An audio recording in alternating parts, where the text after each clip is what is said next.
Yang prepare untuk ni lah, yang ni pun si kuda belang ni. Ni. Abang pergi ambil anak hang apa? Aku ambil anak aku lah. Oh, wah, shoot pakai chopstick. Dulu pakai tangan je dia makan. Makan sikit-sikit. Peng, badan dia besar Peng sekarang ni. Gila babi besar tu.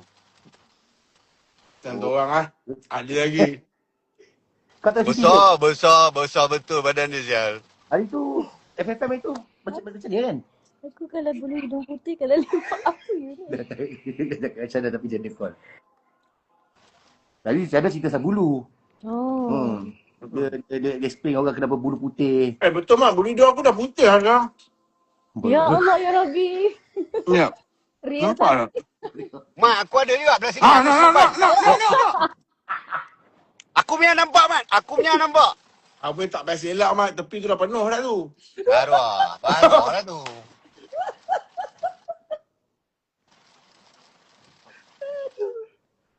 Mat, bila start apa ni?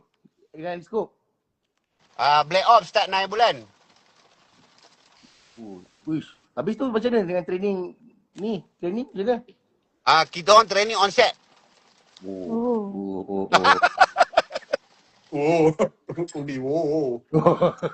Peng. Kau shoot dulu. Bila habis ni?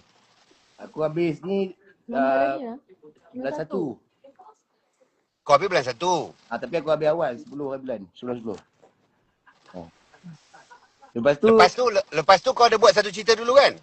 Ada satu filem Nampak? Kau tengok, Mat. Dia ni filem tak putus, Mat. Ya, okey lah. Daripada aku selalu nampak dia. Semua tu. Apa tu? Syukri buat apa tu? Fikir. Jom guys, kita fikir. Aku nak lampang muka dia, Mat. Dia main fikir, Mat.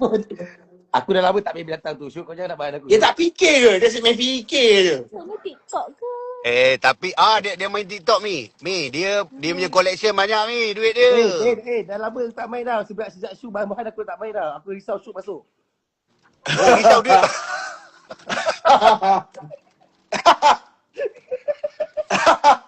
Aku risau Syuk masuk.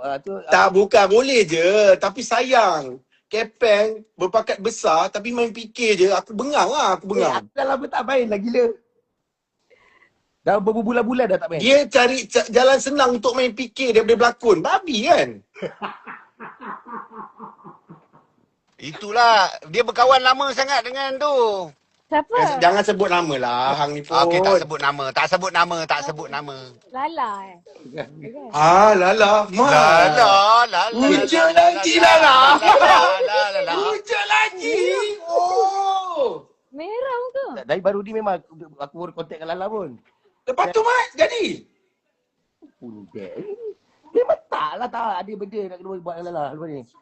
Nak jumpa kawan kau dah lama tunggu Lala tu. Bila lagi?